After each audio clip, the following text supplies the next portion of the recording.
Hello, praise the Lord, my dear friends, brother and sisters, God bless you all. ఈ ప్రోగ్రామ్ను వీక్షిస్తున్న మిమ్మును దేవుడు దీవించి ఆశీర్వదించునుగాక. జీవితంలో వెలి చూపును బట్టి నడుస్తున్నావా? అప్పుడు నువ్వు నిజంగా ఎంత మాత్రం కూడా ముందుకు సాగలేవు. అందుకే వెనకాల వచ్చే ఫరో సైన్యాన్ని బట్టి మోషేతో ఉన్న ఇశ్రాయేలు ప్రజలు బెదిరి భయపడి అవును విడుదల పొందిన తర్వాత దేవుడు అనేక కార్యాలు చేసి నడిపిస్తున్న సముద్రాన్ని చూచి వెనకాల ఫరో సైన్యాన్ని చూచి మరి బెదురుపడి భయపడి ముందుకు సాగకుండా బెదురుతున్నప్పుడు మోషే అంటాడు, ఊరకుండుడి. దేవుని యొక్క వాక్యం అంటాడు, నేడు యెహోవా కలగచ్చు రక్షణ, ఊరక నిలిచి ఉండి చూడండి. వెనకాల తరుముతున్నారంట ఫరో సైన్యం, రథములంట, అగ్ని గుర్రం, రథములు గుర్రములంట. మరి వెనకాల వస్తున్నారు. ముందు చూస్తే సముద్రం మధ్యలో ఇరిగిపోయారు. అరణ్యం వారిని ఇరికించి వేసింది, బాధిస్తుంది. పిల్లరా ముందుకు వెళ్ళలేకపోతున్నారు. వెనకాల చూస్తున్నారు, ముందుకు చూస్తున్నారు, వెలిచూపుతో చూస్తున్నారు, శరీరముతో నడుస్తున్నారు. ఆత్మతో కాక, విశ్వాసముతో కాక, వాక్యముతో కాక, ఆత్మానుసారంగా కాక, నువ్వు ఎప్పుడైతే ఈ శరీరముతో చూస్తావో ప్రతి పరిస్థితి నీకు ఎలాగుంటుందో తెలుసా? పెద్దగా కనబడుతుంది. కానీ వాటి మధ్యలో దేవుడు చాలా అద్భుత కార్యాలు చేస్తున్నట్టుగా చూస్తున్నాం. మోషే కూడా మొరపెడుతున్నాడు, నాకెలా నువ్వు మొరపెడుతున్నావు? ముందుకే సాగు. దేవుని యొక్క వాక్యం అంటుంది, తన దగ్గర ఉన్న దేవుని కర్రతో అనగా ఆ కర్రను తీసుకుని సముద్రాన్ని కొట్టగా 2 పాయలైపోయింది, గోడలుగా నిలిచిపోయింది. ఆరిన నేల నీరు ఆరిన నేలగా మార్చబడింది. పిల్లరా దాన్ని దాటి మరి మోషేతో ఉన్న ఇశ్రాయేలు సమూహం, ఆ జన సమూహం ఆవలికి దాటి వెళ్ళిపోతుంది. ఎంత అద్భుతమైన కార్యం!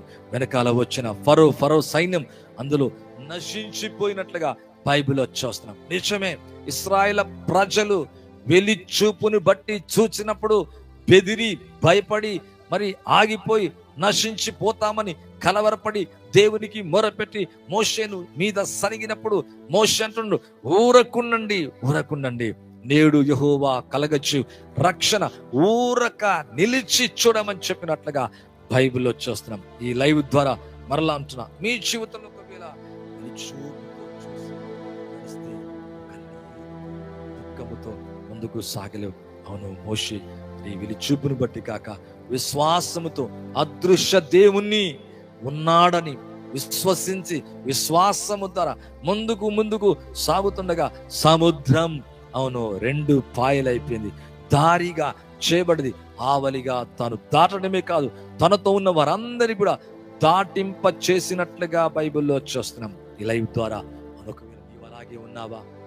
ఇప్పుడున్న పరిస్థితులను చూచి బెదురుతున్నావా? కలవరపడుతున్నావా? అందుకే దేవునికి వాక్యములో దానియేలు గ్రంథం 6వ అధ్యాయంలో కనుక చూస్తే దానియేలు ముమ్మారు ప్రార్థిస్తున్నట్టుగా చూస్తున్నాం. అవును, దేవునితో కానీ మనుషులతో కానీ ఎవరు మాట్లాడదు, రాజుతోనే మాట్లాడాలా. అవును, ఒక శాసనం చేయబడింది. ఒకవేళ కనుక అలా కనుక చేస్తే సింహము గుహలోకి వేయబడతారు. అవును, దానియేలు ఈ విషయం తెలిసి కూడా మరి వెలుచూపును బట్టి కాక ప్రార్థన చేసుకుంటున్నాడు. మరి తలుపులు తెరుస్తున్నాడు, యెరూషలేము తట్టు చేతులు చాపుతున్నాడు, ముమ్మారు ప్రార్థిస్తున్నంట. ఏమాత్రం బెదరట్లేదు. ఆ పరిస్థితిని బట్టి, ఆ కష్టాన్ని బట్టి. నిజమే పిల్లరా, ఈరోజు మనం అలాగే ఉండాలా. నీ విశ్వాసంలో స్ట్రాంగ్ గా ఉండు, నీ విశ్వాసంలో నిలకడగా ఉండు, నీ విశ్వాసంలో వెలు చూపుని బట్టి కాక విశ్వాసముతో నడువు. అనగా బాహ్యమైన నీ దృష్టితో దృష్టించి నువ్వు చూచినప్పుడు ప్రతిదీ కూడా నీకు బిగ్గా పెద్దదిగా ఒక సమస్యగా ఒక కష్టంగా కనబడి నీ జీవితంలో ఎటువంటి సక్సెస్ ని చూడలేవు, ఎటువంటి విక్టరీ చూడలేవు. కానీ లైవ్ చూస్తున్న మీ అందరి జీవితంలో విజయం కలుగునుగాక, మీ సమస్య తీరిపోనుగాక, మీకు నెమ్మది కలుగునుగాక. నిజమే, దానియేలు గ్రంథములో చూస్తున్నాం పిల్లరా. దానియేలు మరి ఒక శాసనం చేయబడ్డ ఎంతో నమ్మకంగా ఉంటాడు. 3లో ప్రధానుడు దానియేలు చాలా చక్కని వివేకవంతుడు, జ్ఞానవంతుడు పిల్లరా. మరి నమ్మకస్తుడు. ఒక విధంగా చెప్పాలంటే ఆ కాలములో మరి నమ్మకమైన వాడు. దానియేలు దగ్గర ఏ తప్పైనా ఏ నేరమైన దొరుకుతుంది. నీ యొద్ద తప్ప మరి ఏ దేవుని యొద్దనైనను మానవుని యొద్దనను ఎవడు ఏ మనవి చేయకూడదు. ఒక రాజుతోనే మాట్లాడాలా. అయితే రాజులకు రాజు, ప్రభులకు ప్రభు దగ్గర మాట్లాడటం మాత్రం ఆపట్లేడు. విషయాన్ని తెలిసిన దానియేలు ఇట్టి శాసనము చేయబడ్డ యథాప్రకారం ఇంటికి వెళుతున్నాడు, మోకాలుంటున్నాడు. ఇంటిపై గైకి వెళ్ళి మరి యెరూషలేము తట్టు తన తలుపులు తెరిచి అవును దేవునికి ప్రార్థన చేచు దేవుని స్తుతిస్తున్నాడు. నిజమే ప్రియులారా, కష్టాలు చూడటం కాదు, ఇబ్బందులు చూడటం కాదు, మరి ఆర్థిక సమస్యలు ఉండొచ్చు, కుటుంబ సమస్యలు ఉండొచ్చు, అనేక సమస్యలు ఉండొచ్చు. అవును, దేవునికి వాక్యం అంటుంది అతను తన దేవునికి ప్రార్థన చేయటం ఆపట్లే, కృంగిపోట్లే, బలహీనమైపోట్లే.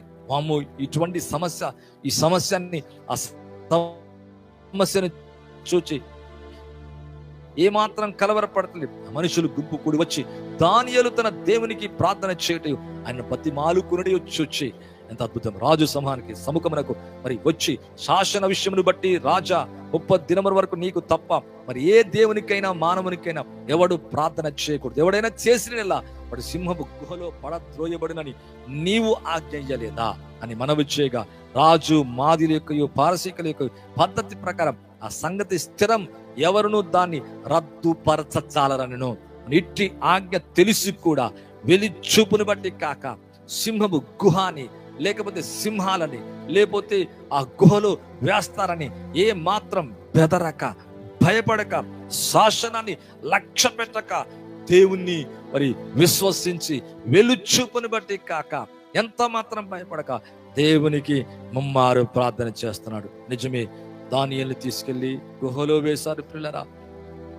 మరి దేవునికి వాక్యం అంటుంది రాత్రంతా రాజుకు నిద్ర పట్టలేదంట, పడద్రోశారు బంట్రౌతులు, సింహం గుహలో పడద్రోయగా రాజును అనుదినం తప్ప సేవించుచున్న నీ దేవుడే నిన్ను రక్షించునుగాక. నిజమే, రాయి తీసుకొచ్చారు, గుహను మూసేశారు. అవును, దానియేలు గూర్చి రాజు యొక్క తీర్మానం మారణీయమని రాజు ముద్రణ అధికారులు ముద్రను వేసి దాన్ని ముద్రించారు. రాజు రాత్రంతా నగరుకు వెళ్ళి ఉపవాసం ఉండి నాట్య వాయిద్యాన్ని ఆపివేసి జరగనీయలేదు, నిద్ర పట్టట్లేదంట. అవును, తెల్లవారుజామున రాజు వేగరము లేచి సింహము గుహ దగ్గరికి వస్తున్నాడు, త్వరపడిపోతున్నాడు. గుహ దగ్గరికి రాగానే దుఃఖ స్వరముతో రాజు అంటున్నాడు, దానియేలు పిలిచి జీవం గల దేవుని సేవకుడైన దానియేలు, నిత్యం నీవు సేవించుచున్న నీ దేవుడు నిన్ను రక్షింపగలిగిన. Oh what a wonderful God! ఎంత ఫెయిత్, ఎంత అద్భుతమైన ప్రార్థన. ప్రార్థించటం కాదు, తన విశ్వాసం తనని రక్షించగలిగింది. తన దేవుడు రక్షించాడు. దేవుడు తన దూతను పంపి దానియేలుని కాపాడినట్లుగా చూస్తున్నాం. నిత్యం నీవు సేవించిన నీ దేవుడు నిన్ను రక్షించగలిగిన అతను రాజు అంటున్నాడు. అందుకు దానియేలు రాజు చిరకాలం జీవించునుగాక, నేను నా దేవుని దృష్టికి నిర్దోషనిగా కనబడుతుంది గనక ఆయన తన దూతను పంపి సింహాలకి హాని చేయకుండా వాటి నోళ్లను మూయించను. రాజా, నీ దృష్టికి నేరము చేసిన వాడు కాను కదనను. అవును, దేవునికి వాక్యం అంటుంది శ్రమలు, కష్టములు, ఇబ్బందులు ఉన్న దానియేలు కొరకు దూతను పంపించాడు. దానియేలు వెళ్ళు చూపుని బట్టి నడుస్తలేడు, విశ్వాసాన్ని బట్టి నడుస్తున్నాడు, ముమ్మారుగా ప్రార్థిస్తున్నాడు. అనగా కష్టం వైపు తన మనసు కేంద్రీకరించలే, తన చూపు అటు వెళ్ళలేదు, తన తలంపు అటు వెళ్ళలేదు, దాన్ని బట్టి కలవరపడలేదు. ముమ్మారు యథా ప్రకారంగా అలాగనే ప్రార్థిస్తున్నాడు. సమస్య అతనికి సమస్యగా కనబడతలేదు. వెలుచూపుతో కాక విశ్వాసముతో నడిస్తే నీ సమస్య నీకు సమస్యగా కనబడదు. ప్రియులారా, దేవునికి వాక్యంలో చూస్తే రాజా నీ దృష్టికి నేరము చేసిన వాడిని కాదు కదా.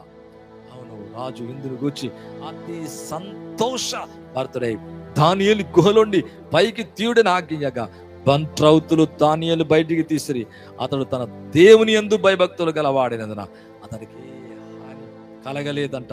రాజు ఆజ్ఞ ఇచ్చాడు, దానియేలు మీద నింద మోపిన వాడిని ఆ మనుషులను వారి తోడుకుని వచ్చి సింహం గుహలో పడద్రోసిరి.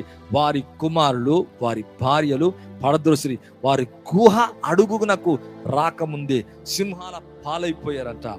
సింహాలు వారి ఎముకలను సైతం పగల గొరికినట్టుగా దేవుని యొక్క వాక్యంలో చూస్తున్నాం. ఎంత అద్భుతమైన కార్యం! దానియేలుకే కీడు కలగలే. దానియేలు ఎందుకు తెలుసా? మరి వెలుచూపును బట్టి నడుస్తలేడు. షడ్రక్, మెషక్, అబేద్నెగోలు అంతే దావీదంతే ప్రియులారా, మోషే అలాగే ఉంటున్నట్టుగా మనం చూస్తున్నాం. ఈవెన్ దో జీసస్ క్రైస్ట్ భూమి మీద ఉన్నప్పుడు శిష్యులంతా మరి వారితో నా దూరంలో ఉన్నప్పుడు వెలుచూపుని బట్టి చూసి వాళ్ళు బెదిరిపోయి మేము నశించిపోచున్నామని చెప్పినట్లుగా దేవుని యొక్క వాక్యములో చూస్తున్నాం. ఈరోజు మనం శరీరముతో నడవదు. అందుకే రోమీయులకు రాసిన పత్రిక 8వ అధ్యాయం 1 నుంచి 17 వచనాలు కనుక చూస్తే, అవును, శరీరముతో నడిచేవాడు దేవుణ్ణి సంతోష పెట్టలేడు. అవును, మనం ఆత్మానుసారంగా నడవాలంట. శరీరములో నడవద్దు, శరీరానుసారంగా నడవద్దు. శరీరానుసారులు దేవుణ్ణి ఎంత మాత్రం కూడా సంతోష పెట్టలేరని దేవుని యొక్క వాక్యం అంటుంది. కనుక శరీరానుసారమైన మనస్సు దేవునికి విరోధమైంది. దేవుణ్ణి ఎంత మాత్రం ధర్మశాస్త్రంకు లోబడదు, ఏ మాత్రం అది లోబడదు. శరీర స్వభావం గలవారు దేవుని సంతోషపరచలేరు. దేవుని ఆత్మ మీరు నివసించని ఎడల మీరు ఆత్మ స్వభావం కలవారే కానీ శరీర స్వభావం కలవారు కారు. ఎవడైనా క్రీస్తు ఆత్మ లేని వాడితే వాడాయన వాడు కాడు. అనగా క్రీస్తు ఆత్మను కలిగి, దేవుని ఆత్మను కలిగి, శరీరముతో కాక ఆత్మతో నడిచినప్పుడు ఈ సమస్యలన్నీ నీకు దూరం అయిపోతాయి. మీలో ఉన్న క్రీస్తు మీలో ఉన్న ఎడల మీ శరీరం పాప విషయమై మృతమైంది, కానీ మీ ఆత్మ నీతి విషయమై జీవము కలిగి ఉన్నది. మృతుల్లో నుండి యేసును లేపిన వాని ఆత్మ మీలో నివసించినట్లా, మృతుల్లో నుండి క్రీస్తు యేసును లేపిన వాడు చావునకు లోనైన మీ శరీరంలో కూడా మీలో నివసించుచున్న తన ఆత్మ ద్వారా మిమ్మును జీవింపచేయునని దేవుని యొక్క వాక్యం అంటుంది. అనగా ఈ శరీరముతో నడిస్తే దేవుని సంతోష పెట్టలేమంట. ఈ కనుచూపుతో నడిస్తే ముందుకు సాగలేమంట. కనుక వెలుచూపును బట్టి కాక విశ్వాసముతో ఈరోజు నడవడానికి డిసైడ్ అవు. అవును, అలా నడుస్తూ ముందుకెళ్ళు. నీ పేదరికం నీ నుంచి దూరం అయిపోతాయి, నీ అప్పు సమస్యలు తొలగిపోతాయి, నీ హృదయములో ధైర్యం విశ్వాసం కలుగుతుంది, నీ కుటుంబానికి క్షేమం సమాధానం కలుగుతుంది, నీ కుటుంబాన్ని దేవుడు నిండుగా ఆశీర్వదిస్తాడు పిల్లరా. కాబట్టి సహోదరులరా, శరీరానుసారంగా ప్రవర్తించుటకు మనం శరీరములకు రుణములు కాము. మీరు శరీరానుసారంగా ప్రవర్తించిన ఎడల చావవలసి వారై ఉందురు గాని ఆత్మ చేత శారీర క్రియలు చంపినలా మీరు జీవించదరని దేవుని వాక్యం అంటుంది. దేవుని ఆత్మ చేత ఎందరూ నడిపించబడదురో వారందరూ దేవుని కుమారులై ఉంటారు. ఈరోజు దేవుని ఆత్మ ద్వారా అవును నడవాలని వాక్యం అంటుంది. శరీరముతో కాదు, ఆత్మతో నడవాలని బైబిల్ చాలా చక్కగా డిక్లేర్ చేస్తుంది. సంఖ్యాకాండం 13వ అధ్యాయం మీరు కనుక చూస్తే, మరి దేవుని యొక్క వాక్యములు మరి బైబిల్ కనుక చూస్తే అనేక అద్భుతాలు పొందిన మరి ఇశ్రాయేలు ప్రజలు మరి దేవుని యొక్క వాక్యములు చూస్తే బెదురుతున్నట్టుగా భయపడుతున్నట్టుగా చూస్తున్నాం. సంఖ్యాకాండం 13వ అధ్యాయము 30వ వచనాన్ని కనుక చూసినట్లయితే దేవుని యొక్క వాక్యం అంటుంది, కాలేబు మోషే ఈ ఎదుట జనులను నిమ్మలపరిచి మనం నిశ్చయంగా వెళదాం, దాన్ని స్వాధీనపరచుకుందాం, దాన్ని జయించటకు మనకు శక్తి చాలునను. అంటే ఇక్కడ చూస్తే దేవుని యొక్క వాక్యములు కనుక చూస్తే వీరందరూ మరి మరి ఎట్లా పాలు తినని దేశం ఎలాగుంటుందో మోషే కొంతమందిని మరి గోత్రీకులలో మరి ముఖ్యులైన వారిని పెద్దలని పంపినట్టుగా వారందరూ వెళ్ళి చూచిన ఆ దేశం నిజంగానే అది మంచి దేశం, అది బలమైన దేశం, పాలు తినని దేశం అని చెప్పినట్లుగా చూస్తున్నాం. అయితే ఆ దేశంలో నివసించే జనులు బలవంతులు, వారి పట్టణములు ప్రాకారం గలవి, అవి మిక్కిలి గొప్పవి, మరి అక్కడ అనాలేకీయులను చూచితిమి.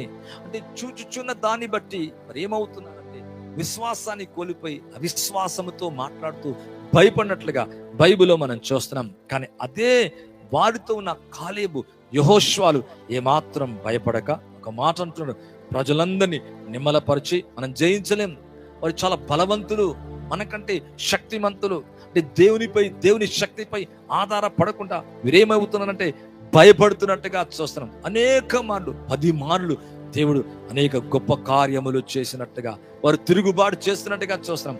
మోషే ఎదుట జనులను నిమ్మలపరిచి ఇట్లా అంటాడు, మనము నిశ్చయంగా కాలేబు అంటాడు, వెళ్ళదాం, దాన్ని స్వాధీనపరచుకుందాం, దాన్ని జయించుటకు మనకు శక్తి చాలుని అంటున్నాడు. నిశ్చయంగా నీవు కూడా అవును ఏమనాలి తెలుసా, ఈ విధంగా మాట్లాడాల, నిమ్మలపరిచి నిశ్చయంగా ఈ సమస్య, ఈ కష్టాన్ని, ఈ ప్రజల్ని, ఈ పరిస్థితులను దాటదాం, వెళ్ళదాం, దాన్ని స్వాధీనపరచుకుందాం. ఏ దేన్నైతే దేవుడు మనకు చూపించాడు, ఏ ప్రాంతం అయితే దేవుడు ఇస్తానని చెప్పాడో దాన్ని స్వాధీనపరచుకుంటామో దాన్ని జయించుటకు మనకు దేవుని ఆత్మ సహాయము ఉన్నది. దాన్ని జయించుటకు మనకు శక్తి చాలునని చెబుతున్నట్టుగా కాలేబు యెహోషువలు విశ్వాసముతో మాట్లాడినట్టుగా చూస్తున్నాం. నిజంగా మరి జయించారు, వెళ్ళారు, మరి ఆ ప్రాంతంలోకి వెళ్ళి మరి నివసించినట్లుగా చూస్తున్నాం. మిగతా వారు మధ్యలో రాలిపోయినట్లుగా, బెదిరిపోయినట్లుగా, కలవరపడిపోయి భయపడిపోయి ప్రతి వారు కూడా నశించిపోయినట్లుగా చూస్తున్నాం. కొంతమంది వెలిచూపును బట్టి నడిస్తే, ఇద్దరు మాత్రం వెలిచూపుతో ఎంత విశ్వాసముతో నడుస్తున్నారు. ఈరోజు ఈ లైవ్ చూస్తున్నా మీ జీవితంలో వెలిచూపుంటదో అక్కడ మనం దిగజారిపోతాం, కృంగిపోతాం, భయపడిపోతాం. ఈరోజు నీ జీవితంలో ప్రభు నీ పరిస్థితులన్నింటిలో జయమిచ్చునుగా. డిఫీటెడ్, ఆల్రెడీ అపవాది ఓడిపోయిన దూత. మళ్ళంటున్నా డెవిల్ ఈజ్ లయర్, వాడు అపవాది, వాడు ఇప్పుడు ఓడిపోయిన వాడు. అవును, ఎంత మాత్రం కూడా నువ్వు కలవరము చెందలేదు, నీ పరిస్థితిని చూడాల్సిన అవసరం లేదు, నువ్వు బెదరాల్సిన అవసరం లేదు. జయమిస్తాడు. అంటాడు మోషే అంటాడు, నిశ్చయంగా ఆ పాలు తేనెల దేశానికి వారు ఎంత బలవంతులైనా కానీ వారి మీద మనం వెళ్ళి జయాన్ని పొందుతాం. దానికి కావలసిన శక్తి మనకున్నది, చాలది, మనకు జయిస్తాం, దాన్ని స్వాధీన పరుచుకుంటామని చెప్పినట్లుగా చూస్తున్నాం.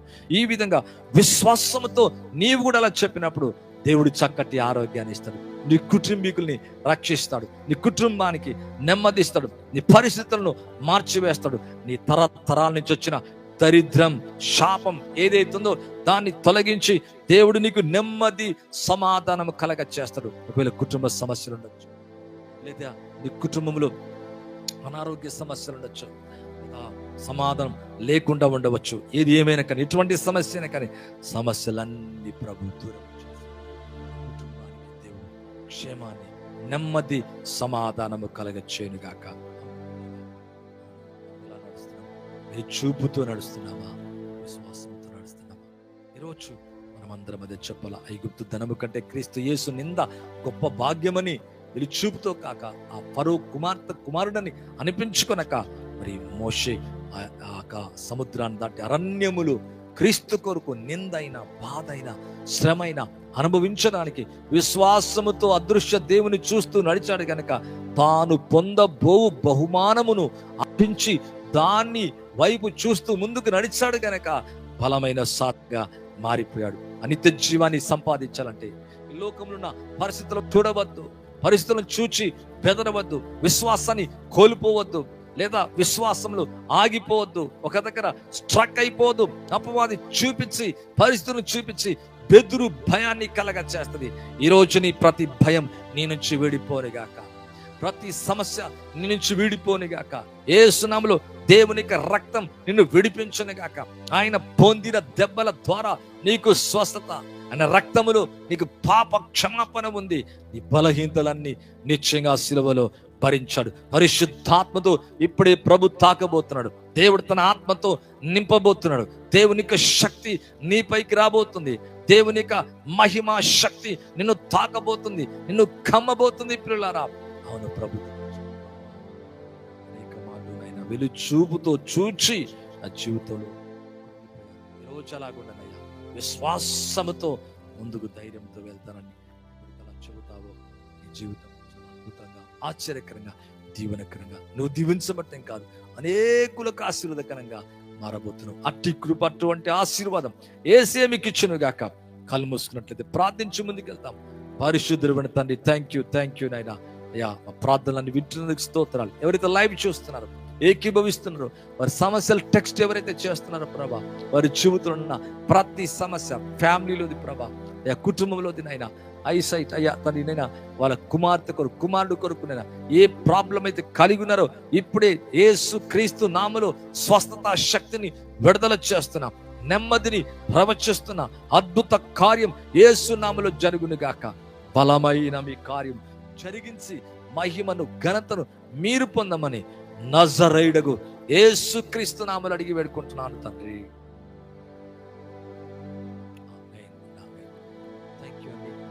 లైవ్ చూసిన అందరి జీవితంలో ప్రభు బలమైన కార్యం చేయను గాక. షేర్ చేయండి, లైక్ చేయండి.